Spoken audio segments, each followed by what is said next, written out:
Good morning student, BEd second year और अपना subject है पेडागोजी और पॉलिटिकल साइंस। इसमें हम वन पढ़ रहे हैं। वन का जो अपना कल का टॉपिक चल रहा था वो था राजनीतिक विज्ञान पाठ्यक्रम निर्माण के सोपानों के बारे में, जिसका जो प्रथम सोपान था लक्ष्य एवं उद्देश्य, उसके बारे में हम वर्णन कर रहे थे। तो इसके कुछ जो बिंदु थे लक्ष्य एवं उद्देश्य पाठ्यक्रम निर्माण की प्रक्रिया को संपन्न करने में, जो कुछ सहायक बिंदु थे जैसे सामाजिक उद्देश्य एवं लक्ष्य, दार्शनिक उद्देश्य एवं लक्ष्य, सांस्कृतिक उद्देश्य एवं लक्ष्य। इसका जो नेक्स्ट जो लक्ष्य है वो है फोर्थ है सांस्कृतिक उद्देश्य और लक्ष्य के बारे में हमने चर्चा कर ली थी कि समाज की जो संस्कृति है उसको बचाए रखने के लिए, उसका संरक्षण करने के लिए जो पाठ्यक्रम है एक वो महत्वपूर्ण सहारा है, जिससे पढ़कर आने वाली जो पीढ़ी है उससे अपने जो संस्कृति है, कल्चर है, उससे अवगत होगी और उसको बचाए रखने में अपनी भूमिका निभाएगी। फिर है राष्ट्रीय उद्देश्य एवं लक्ष्य। राष्ट्रीय उद्देश्य एवं लक्ष्य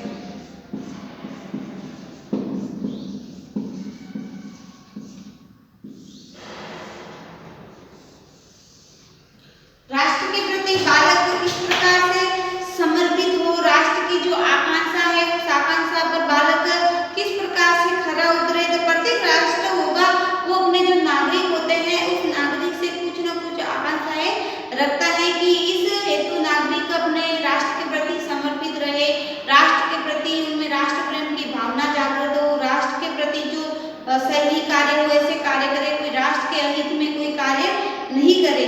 तो जो भारतीय राष्ट्रीय आकांक्षा है उसमें भारत के जो नागरिक है वो आदर्श नागरिक बने, उनमें मानवता का विकास हो, नैतिकता की भावना का संचार हो एवं वे सभी जो विश्व है उसको एक वसुधैव कुटुंबकम की भावना से समझे। तो हम समझेंगे कि इसके जो राष्ट्रीय लक्ष्य की जो पूर्ति करने में जो पाठ्यक्रम है वो महत्वपूर्ण भूमिका निभाता है। जो राष्ट्र की आकांक्षा है उसकी पूर्ति पाठ्यक्रम के माध्यम से जो विविध उपाय सुझाए गए हैं, पाठ्यक्रम के अंतर्गत जो विभिन्न सिद्धांत दिए गए हैं उस संबंध में राष्ट्र से संबंधित जो उपाय हैं उन उपायों का समावेश होगा, क्योंकि प्रत्येक राष्ट्र अपनी जो आने वाली पीढ़ी है या अपने नागरिक हैं उनके अनुसार उनका विकास करना चाहेगा, उनकी जो आकांक्षा है उस आकांक्षाओं के अनुसार उनका विकास करना चाहेगा। इसके लिए वो विभिन्न प्रकार के पाठ्यक्रम में जो उपाय हैं या शिक्षा के जो पाठ्यक्रम के द्वारा जो क्रिया में किस प्रकार से उनके अंदर इस प्रकार की भावना का संचार हो, इस प्रकार के जो पाठ्यक्रम में बातों का समावेश किया जाएगा। तो भारत के अंतर्गत जो भारतीय राष्ट्रीय आकांक्षा है, भारतीय राष्ट्रीय आकांक्षा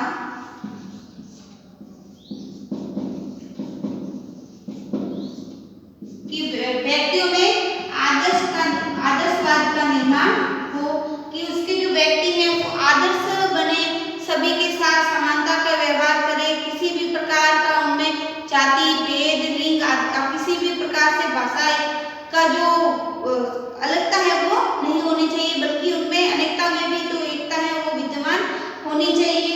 फिर उनके अंदर मानवता की भावना हो, परस्पर दया करुणा इस प्रकार की भावना उनके अंदर होनी चाहिए। नैतिकता, सभी धर्मों को समान माने, किसी भी धर्म के प्रति वो जो है अपना व्यवहार दृष्टिकोण ना रखे, सकारात्मक बनाए रखे। और फिर विश्व बंधुत्व की भावना,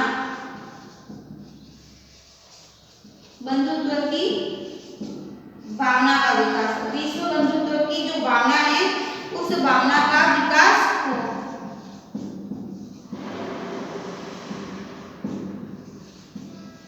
कि समस्त विश्व के अंतर्गत शांतिप्रिय रूप से कार्य करे, किसी भी अस्त्र शस्त्र का प्रयोग ना करे, बिना अस्त्र शस्त्र के प्रयोग के द्वारा विश्व में शांति स्थापित की जाए और किसी भी राष्ट्र के प्रति जो उसके आंतरिक मामले हैं उसमें हस्तक्षेप ना करे, बल्कि उनको सहवार्ता के द्वारा उनको सुलझाए और अस्त्र शस्त्र के बिना शांतिपूर्ण वार्ता के साथ एक परिवार के रूप में जीवन यापन करे, इस प्रकार की भावना मानी गई है। फिर है अभिभावक के लक्ष्य और उद्देश्य।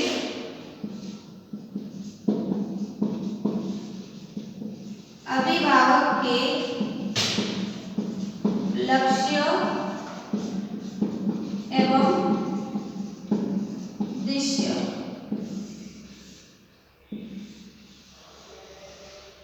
अभिभावक से संबंधित लक्ष्य, क्योंकि जब बालक को पढ़ने के लिए भेजते हैं कक्षा में, तो अभिभावक के भी कुछ बालक के प्रति कुछ लक्ष्य होते हैं, उनके कुछ उद्देश्य निर्धारित होते हैं कि बालक को जो ज्ञान मिल रहा है दार्शनिक ज्ञान में, जो भौतिकतावादी के साथ साथ उसकी जो तकनीकी ज्ञान है वो तकनीकी ज्ञान भी उसको मिल सके। तो हम यह करेंगे कि अभिभावक के लक्ष्य उद्देश्य की पाठ्यक्रम को विकसित करने में ये भी अपनी महत्वपूर्ण भूमिका निभाते हैं। प्रत्येक अभिभावक अपने बालक को वर्तमान समय में जो तकनीकी ज्ञान है वो प्रदान करना चाहता है कि बालक को वर्तमान समय में क्या मिले, तकनीकी ज्ञान।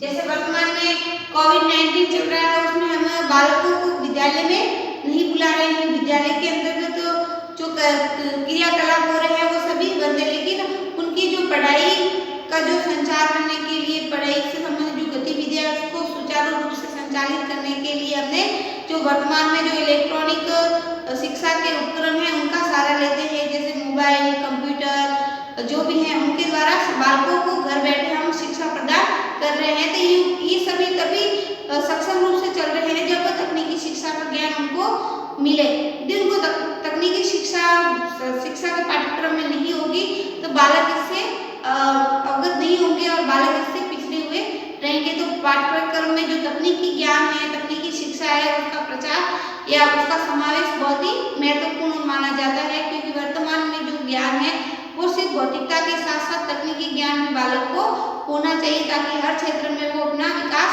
कर सके। तो इसमें जो बालक है दार्शनिक ज्ञान में भौतिकता की उपलब्धि कक्षा स्तर तक के जो मिट्टी के खिलौने हैं, वृक्षारोपण है या अनेक कौशलात्मक विधियों का आयोजन प्राथमिक स्तर पर किया जाता है। तो प्राथमिक स्तर तक तो उनको ये होगा कि उनको मिट्टी के खिलौने बनाने दे देंगे, उनके द्वारा सिखाएंगे। फिर अलग अलग प्रकार के जो वृक्षारोपण और अलग अलग प्रकार के जो कौशलात्मक कार्य होते हैं उनके द्वारा उनको ज्ञान दिया जाता है। लेकिन जब वो प्राथमिक स्तर से माध्यमिक स्तर तक, उच्च माध्यमिक स्तर पर आते हैं तो उनको इन कौशलात्मक ज्ञानों के साथ साथ उनको तकनीकी ज्ञान भी देना आवश्यक है। तो अभिभावक की आवश्यकता होती है कि उसको बालक को जो तकनीकी ज्ञान है वो तकनीकी ज्ञान मिल सके और पाठ्यक्रम का जो विस्तार है वो व्यापक हो सके। आगे है वैश्वीकरण से संबंधित लक्ष्य व उद्देश्य। वैश्वीकरण लक्ष्य व उद्देश्य।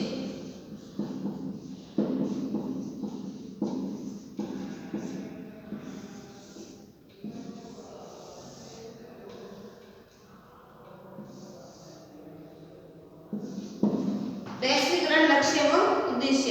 जो वैश्वीकरण है उसके द्वारा हम लक्ष्य उद्देश्य इस प्रकार से करते हैं कि जैसे भारतीय शिक्षा है उसको हम इसका सार्वभौमिकरण कर सकते हैं। भारतीय शिक्षा को हम विदेश में भी इसका प्रचार कर रहे हैं और विदेशी शिक्षा को भारतीय बालक है वो भी अपना रहे हैं। यहाँ की जो शिक्षाविद है वो विदेशी बालकों के द्वारा या विदेशी जो विशेषज्ञ है अपने विषय के उनसे परामर्श कर सकते हैं और उनके जो विदेशी जो विशेषज्ञ है वो अपने भारतीय शिक्षा के संबंधी जो ज्ञान बातें हैं उसका परामर्श करके उनसे सलाह ले सकते हैं, उनकी बातों को जान सकते हैं और अपने जीवन में उतार सकते हैं। तो शिक्षा का जो सार्वभौमिकरण हो रहा है एवं जो पर्यावरण शिक्षा है इसके महत्व को हम विश्व स्तर पर महत्व इसका दे रहे हैं। तो ये सभी इस कारण होता है जब शिक्षा का हम वैश्वीकरण के रूप में क्रिया संचालित कर रहे हैं। तो इस प्रकार वैश्वीकरण द्वारा शैक्षिक उद्देश्यों एवं लक्ष्यों के द्वारा भी पाठ्यक्रम विकास की प्रक्रिया संपन्न की जाती है। उदाहरण जैसे वैश्विक स्तर पर, जैसे मैंने आपको बताया कि विश्व स्तर पर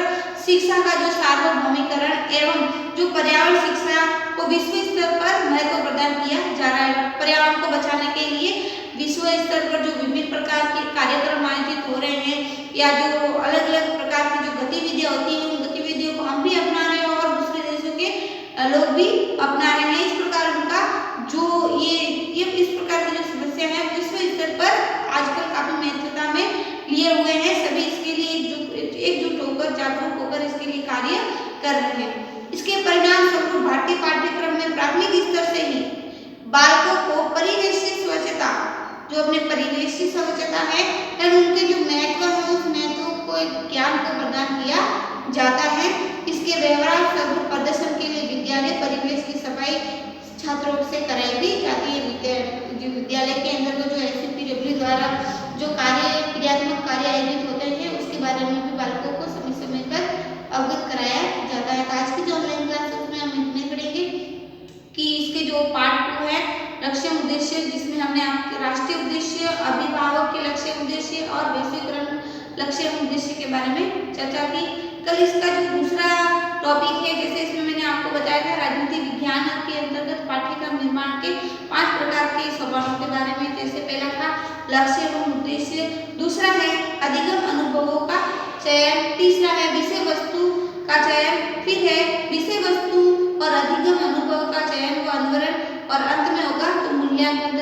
कल इसका जो नेक्स्ट टॉपिक है अधिगम अनुभवों का चयन, उसके बारे में हम चर्चा करेंगे।